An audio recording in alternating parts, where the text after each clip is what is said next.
बार बार जिस प्रकार से कांग्रेस पार्टी और राहुल गांधी भारत बदनामी ब्रिगेड के तौर पर काम करते हुए विदेशी धरती पर जाकर प्रधानमंत्री नरेंद्र मोदी और भारतीय जनता पार्टी का विरोध करते करते देश का विरोध, देश की संस्थाओं का विरोध, देश के लोकतंत्र का विरोध और देश के सेना का विरोध करने पर उतर आते हैं, ये उनकी राजनीतिक हताशा दिखाता है।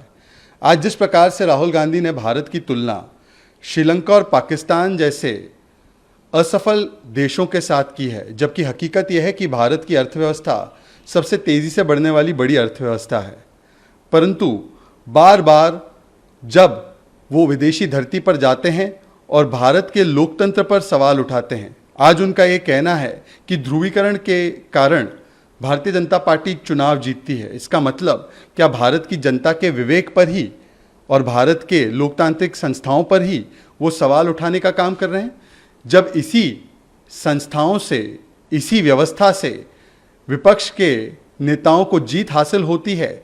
तब तो भारत का लोकतंत्र ठीक होता है। परंतु जब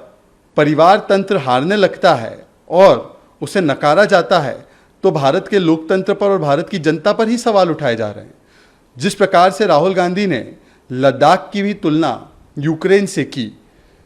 क्या भारत की सेना की तुलना यूक्रेन की सेना के साथ की जा रही है?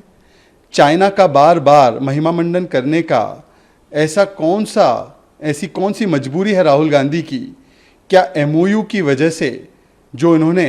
चाइनीज़ कम्युनिस्ट पार्टी के साथ जिस पर हस्ताक्षर किया है, क्या उसकी वजह से बार बार चाइना का महिमा मंडन करना और भारत की सेना के मनोबल पर चोट करना यह अनिवार्य हो चुका है राहुल गांधी के लिए? चाहे डोकलाम हो चाहे गलवान हो, भारत की सेना ने जिस प्रकार से मुंहतोड़ जवाब दिया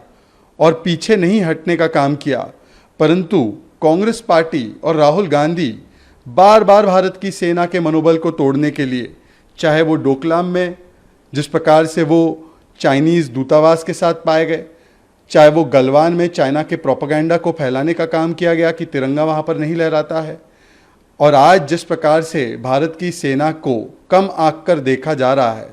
इससे पहले भी सर्जिकल स्ट्राइक पर सवाल उठाए गए, इससे पहले भी पुलवामा का दोष भारत की सेना और सुरक्षा बलों पर डाला गया कांग्रेस पार्टी के द्वारा, बालाकोट एयर स्ट्राइक पर सवाल उठाए गए, 370 पर भी पाकिस्तान की स्क्रिप्ट हूबहू बोली गई। ये बार बार कांग्रेस की ऐसी क्या मजबूरी है कि भारत की सेना पर हमला बोल देती है, कभी चाइना के या कभी पाकिस्तान के सुर से सुर मिलाती है और विदेशी धरती पर जाकर बार बार भारत को बदनाम करने का जो कुत्सित प्रयास किया जा रहा है। इससे पहले राहुल गांधी विदेशी धरती पर जाकर भारतीय संस्कृति पर सवाल उठाते हैं, कहते हैं आरएसएस मुस्लिम ब्रदरहुड की तरह है, कभी हिंदू और हिंदुत्व पर सवाल उठा देते हैं और ये भी कहने से नहीं चूकते एक अमेरिकी पूर्व दूतावास से कि भारत के लोकतंत्र में अमेरिका को हस्तक्षेप करना चाहिए।